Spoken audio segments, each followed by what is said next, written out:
Good evening, ma'am. I am Idmala Nagolo, the last reporter of Group 6. So, my topic is all about consequences of regional imbalances in India.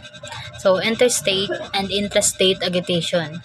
And even regional development or regional imbalances lead to several agitation within a state or between the states. So, example ani is kanagan mga tao sa less developed region kay ga-protest sila kay tungod na feel nila nga gina-ignore lang sila. While ang mga tao sa more developed region is mas daghan sila access sa resources o mas ginhatagan sila attention. So, migration. Migration takes from backward areas to the developed areas and search livelihood.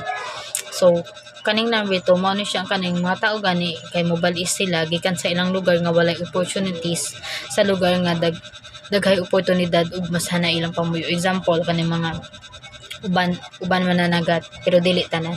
Uban mananagat is kanang mobalis sila sa syudad kay gusto nila stable ilang income ug mahana ilang pamuyo.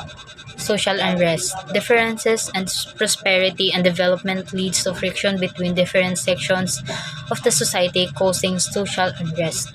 So, kaning social unrest mao siyang kanang unfair differences between sa dato ug pobre sa society.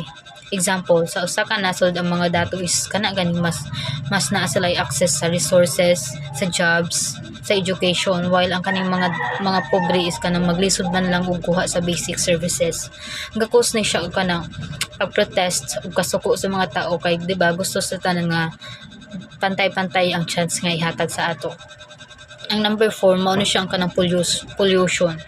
Centralization of industrial development at one place leads to air and sound pollution. Kaning pollution mahitabo ni sa ganing kuan kanang sa usa ka lugar is daghay kanang industries gitukod. The more nga daghay industries itukod sa lugar, the more pud nga kanang makadaot nga gases and loud sounds nga giproduce. Example, ang mga tao sa Manila, 'di ba kanang kuan mas piliun nila magkuan kanang mamuyo sa probinsya kay gusto nila kanang sariwa nga hangin ang ilang malanghap. Housing and water problem. Establishment of several industries at one place leads to shortage of houses. As a result, rental charge will increase abnormally. So, ang number 5, mao ni siya kaning example kaning na factory gitukod sa gamay nga lugar. So, kaning nga time is mao ni ang nakapadani sa mga trabahante. Gitake advantage din ni sa mga kanang landlord nga patasan ang ilang renta kay tungod di ba gamay ra man ang lugar so gamay ra gyud kapuy-an or BH. Frustration among rural youth. And the absence of employment opportunities in rural and backward areas leads to frustration especially among educated youth.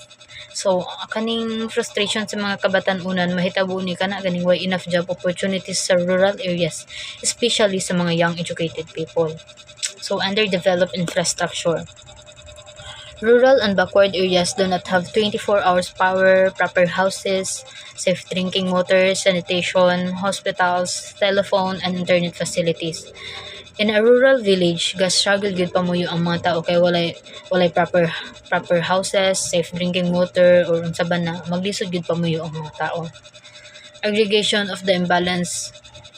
Once an area is prosperous and has adequate infrastructure for development, more investment, or in neglecting the less developed regions. So, pag ang mga dato is adunay gani ka ng mga mas better infrastructure, makakuha sila mas daghan og investment, while ang mga pobre is gina-ignore lang nila. Gakos ni siya og bigger differences sa dato ug sa pobre.